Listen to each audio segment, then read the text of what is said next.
हरे कृष्णा। तो उपस्थित सारे भक्तजनों का बहुत बहुत स्वागत है हमारे आज के कार्यक्रम में, जिसमें कि अभी हम लोगों ने भगवान का जो है नाम जप किया। और अब हम लोग आगे बढ़ते हैं अपने जो है भगवत गीता की तरफ। श्रीमद् भगवत गीता जी की जय। जगत गुरु श्रील प्रभुपाद की जय। हरे कृष्णा। तो आज हम जो है भगवत गीता का श्लोक संख्या लेंगे 10।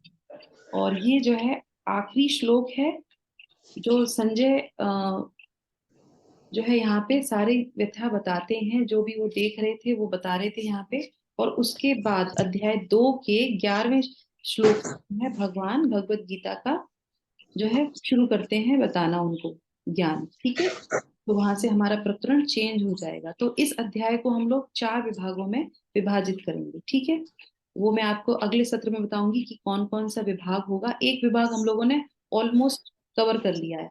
10वें श्लोक तक जो है एक विभाग हमारा कंप्लीट हो जाता है। और उसके बाद फिर हम लोग आगे की तरफ जाएंगे।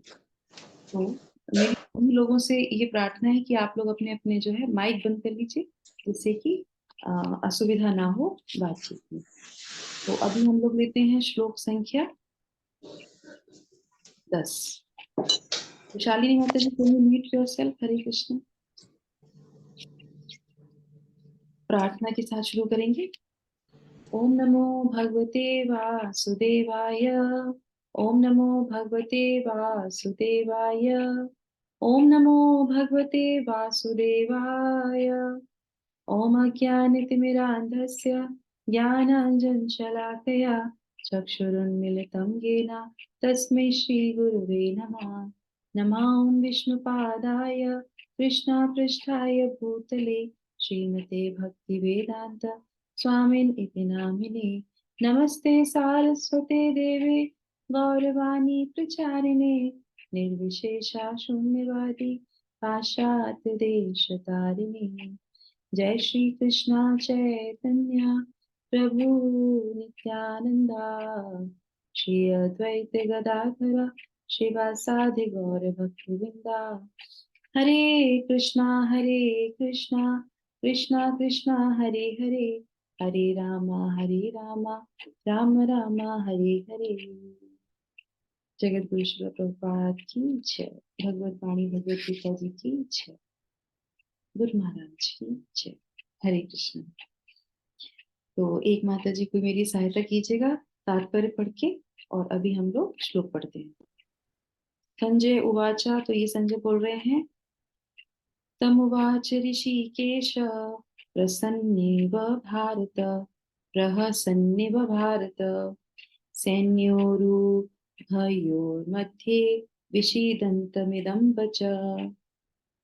हे भरतवंशी धृतराष्ट्र, उस समय दोनों सेनाओं के मध्य शोक मग्न अर्जुन से कृष्ण ने मानो हंसते हुए ये शब्द कहे। ये जो है कौन बोल रहे हैं? संजय बोल रहे हैं धृतराष्ट्र को। तात्पर्य कोई माता जी पढ़ना चाहेंगी? हरे कृष्ण। हरे कृष्णा माता जी। अच्छा ठीक है माता जी, बोलो। हरे कृष्णा। जगत गुरु श्रीला प्रभुपाद की जय।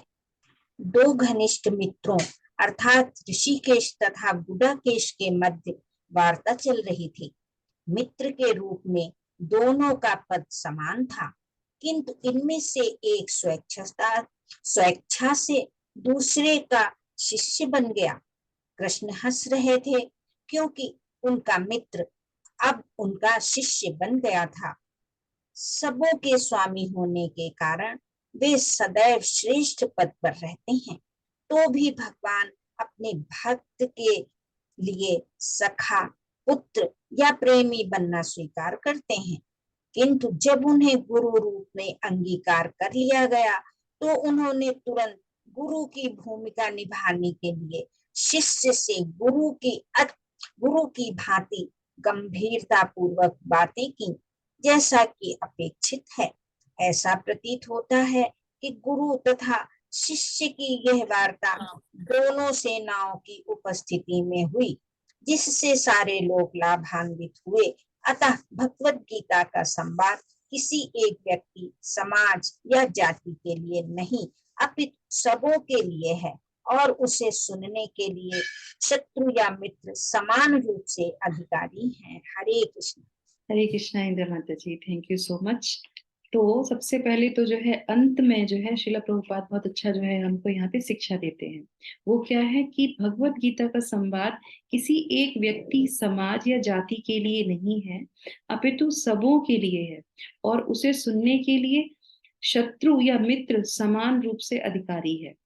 तो ये है नहीं किसी पर्टिकुलर जाति या किसी उसके लिए यहाँ पे कहीं पे भी भगवत गीता में ये नहीं लिखा कि हिंदू नहीं पढ़ सक, वो मुसलमान नहीं पढ़ सकता, या हमारे जो शत्रु हैं वो नहीं पढ़ सकते। सब के लिए ये बताया गया, इसीलिए इसको क्या बोलते हैं, लाइफ का मैनुअल बोलते हैं, जो हमारे लिए बहुत ही जरूरी है। दूसरी चीज यहाँ पे बहुत अच्छी आ जाती है, शिला प्रभुपाद बताते हैं कि जब गुरु और शिष्य के बीच में जो वार्ता होती है वो कैसी होती है, गंभीर होती है। और उससे पहले हास्यप्रद बातें और कोई भी कमेंट करना वो किसके बीच में था, वो मित्र के बीच में था। तो यहाँ पे जो है गुरु शिष्य जो है वो उनको अपना शिष्य स्वीकार करते हैं, तो करने से पहले जो है वो मुस्कुराते हैं, क्योंकि वो पहले भी बोलते थे कि जरूरत नहीं है मुझे अपना गुरु बनाने की, तुम तो बस युद्ध कर लो और तुम्हें सब मिल जाएगा। और वो पहले भी कहते हैं। तो यहाँ पे तीन कारण जो है हम बताएंगे आपको कि भगवान जो है क्यों मुस्कुरा रहे हैं, और उससे हमें लर्निंग भी मिलती है। तो सबसे पहले हम पहले शब्द पे आते हैं, जो संजय जो है पिछले श्लोक में हमने क्या देखा था, ऋषिकेश, गुणाकेश, है ना, परंतपा, इन शब्दों का उन्होंने उपयोग किया था। यहाँ पे वो फिर से क्या कहते हैं, अब वो धृतराष्ट्र को जो है इंगित करते हैं। धृतराष्ट्र से कहते हैं हे भरतवंशी। तो भरतवंशी का क्या मतलब हुआ, भरतवंशी, क्योंकि उनको ये पता था कि अर्जुन कौन है, भरतवंशी है ना। और आपके इस वंश में अब अर्जुन जो है वो पहले ऐसे व्यक्ति हैं जो भगवान से अब जो है सुनना प्रारंभ करेंगे, और वो ही जो है पात्र बनते हैं भगवत गीता को सुनने का। भगवान उनको उपदेश देते हैं। संजय को ये सारी चीजें कहाँ से पता चल रही थी, उनके गुरु से पता चल रही।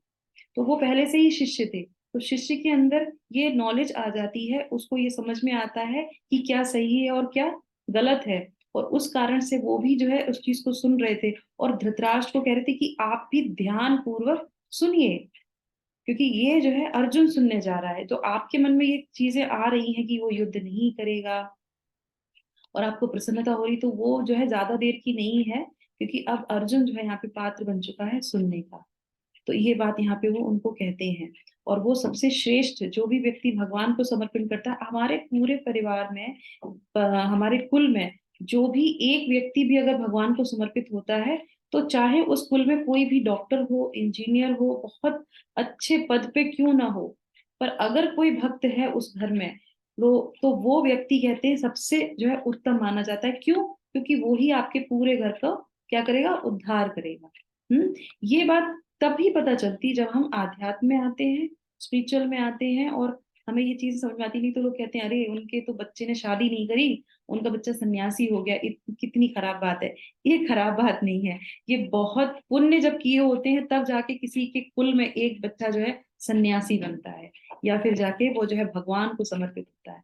तो ये बहुत श्रेष्ठ बात है, जो कि यहाँ पे संजय उनसे कहते हैं कि भरतवंशी जो है, अब आप ध्यान से सुनो, आपके कुल का जो है उद्धार होगा अर्जुन के माध्यम से। दूसरा जो है यहाँ पे वो कहते हैं तमुवाच ऋषिकेशा।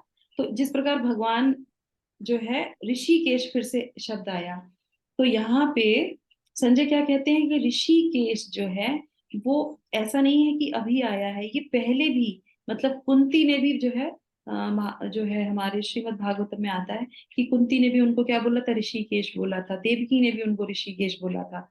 क्यों बोलते हैं, क्योंकि वो ही एक ऐसे हैं जो उद्धार कर देते हैं जब हमें शोक होता है, संताप होता है। कुंती को शोक था, देवकी को शोक था, तो उस समय किसने उनका हल किया, ऋषिकेश ने किया। तो इस समय जो है यहाँ पे फिर वो उस चीज की व्याख्या करते हैं, और कहते हैं तो वो वाचा, तो वो जो है भगवान जो है बोल रहे हैं। तो दूसरी चीज यहाँ पे क्या हमें समझ में आती है कि भगवान जो बोलेंगे संजय वो ही आगे बढ़ाएंगे, और बाकी जो है वो अपनी तरफ से कोई भी चीज जो है ऐड नहीं करेंगे।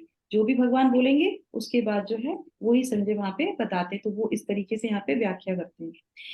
तीसरा शब्द आ जाता है प्रसन्निव भारत। तो यहाँ पे वो कहते हैं कि हंसते हुए, तो यहाँ पे हंसते हुए का क्या शब्द है, तो इसकी हम अभी व्याख्या करते हैं कि 3 तरीके से। एक तो होता है कि शुरू में अर्जुन ने कहा था, जब उन्होंने अपना धनुष धारण किया और कहा कि ये रथ को जो है दोनों सेनाओं में लेके चलो, प्रथम अध्याय में है ना, लेके चलो और मैं देखना चाहूंगा। और जैसे ही वो कहते हैं और वो देखते तो उनको क्या हो जाता है, शोक हो जाता है ना।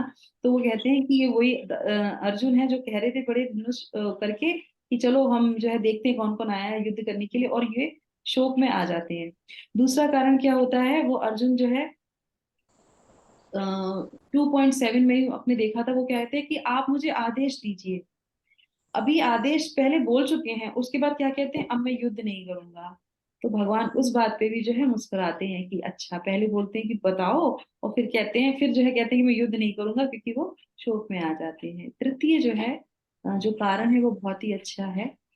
और इससे भगवान के चरित्र का भी हमको पता चलता है। भगवान यहाँ पे हमको शिक्षा क्या देते हैं कि यदि कोई व्यक्ति आपके शरण में आता है और वो विद्विग्न है, संताप में है, विषाद में है, तो उसको कैसे, उसका जो है हल करना चाहिए। उसका हल कैसे करेंगे, उसको जो है ऐसे नहीं कि उसको डांटेंगे फटकारेंगे, उसकी बात नहीं सुनेंगे। भगवान ने पूरे एक अध्याय में अर्जुन की बात सुनी और फिर मुस्कुरा के फिर जो है धीरे से फिर जो है उसको वहां से, उस स्थिति में से बाहर निकालते। तो हमें भी कोई व्यक्ति अगर परेशानी में है, विषाद में है, तो ये नहीं कि उसको और उसको जो है परेशानी में और डालना, संताप करना। तो वहां पे भगवान जो है मुस्कुराते हैं और उसके बाद फिर उनको समाधान करने का प्रयत्न करते हैं। तो इस तरीके से ये 3 कारण जो है यहाँ पे मुस्कुराने के हमने जाने। तो आप सभी लोग प्लीज म्यूट पे रहिए। हरे कृष्ण। उसके बाद जो है आता है सैन्य ऋग्वेयो मध्य। तो वो कहते हैं कि दो सेनाओं के मध्य में, है ना, तो दो सेनाओं के मध्य में क्या चल रहा था, दो सेनाओं के मध्य में क्या चल रहा था। एक तरफ जो है अर्जुन जो है वो विषाद में थे, शोक में थे, और दूसरी तरफ जो है कृष्ण भगवान जो है वो मुस्कुरा रहे थे। एक कारण ये भी आता है यहाँ पे, क्योंकि जो सेनाएं थी दोनों तरफ, विशाल सेनाएं, वो ये देख रही थी कि अर्जुन क्यों विषाद में है, क्यों बैठ गया, क्या ये युद्ध नहीं करेगा, क्योंकि उनको सुनाई कुछ नहीं दे रहा था, है ना। वो ये वार्तालाप चल रही थी, वो हर किसी को नहीं सुनाई दे रही थी, वो उसको सिर्फ देख रहे थे, क्योंकि वो दोनों सेनाओं के बीच में थे। और इधर भगवान मुस्कुरा रहे थे कि वो दूसरों को ये भी बताना चाह रहे थे कि नहीं, अर्जुन जो है अभी बैठे हैं विषाद में है, पर ऐसा नहीं कि वो युद्ध नहीं करेंगे, वो युद्ध करेंगे, क्योंकि भगवान को सभी के मनोदशा का पता चल जाता है, क्योंकि वो सबके हृदय की बात जानते हैं। तो वहां पे उनको ये पता चलता है कि ये सारे सैनिक क्या सोच रहे हैं अर्जुन के बारे में। इसीलिए वो बार बार कह रहे हैं, तुम युद्ध करो, तुम युद्ध करो। तो वो दूसरे लोग ये ना समझे, तो अपने मित्र को, अपने शिष्य को जो है दूसरा कोई इसको गलत ना समझे, इसलिए भी भगवान यहाँ पे मुस्कुराते हैं। और उसके बाद फिर जो है लास्ट में हमने जो है, और एक चीज में जो है बहुत ही अच्छी है, विषिदंती जो है शब्द जो यहाँ पे आता है, उसमें क्या है कि विषाद करते हुए, है ना। विषिदंती का जो ये शब्द आया है, विषाद करते हुए, तो ये जो है पहले भी आया है शब्द। अब ये कहाँ आया है, ये आप लोग मुझे बताएंगे, ये शब्द कहाँ हमने पढ़ा है, इसी अध्याय में पढ़ा है, कौन से श्लोक में पढ़ा है। ये आपके लिए होमवर्क, ठीक है, तो नोट डाउन कर लीजिए। विषिदंतिम, ये शब्द कहाँ आया है, ठीक है। तो इसमें जो है, और एक शिक्षा में यहाँ से ये भी मिलती है कि ये जो है, ये जो विषाद है, इसमें इसका अर्थ क्या दिया है कि शोक गमन होना, है ना, शोक मग्न होना, दुखी होना। तो ये श्रील प्रभुपाद बताते हैं, और हमें भगवत गीता से पता चलता है कि जो भी जो है इस भौतिक जगत में आता है वो शोक में ही रहता है। पग पग पर जो है उसको परेशानियां आती हैं। तो हमें भी जो है अर्जुन की तरह भगवान को जो है सरेंडर करना चाहिए, अपने जीवन में गुरु को एक्सेप्ट करना चाहिए, तब जाके हम उस शोक से बाहर निकल सकते हैं। ये हमारे आज के श्लोक का हम लोगों ने जो है श्रवण किया। जगत गुरु श्रील प्रभुपाद की जय। भगवत वाणी भगवत गीता जी की जय। हरे कृष्णा। तो यहीं पे इसको हम विराम करेंगे।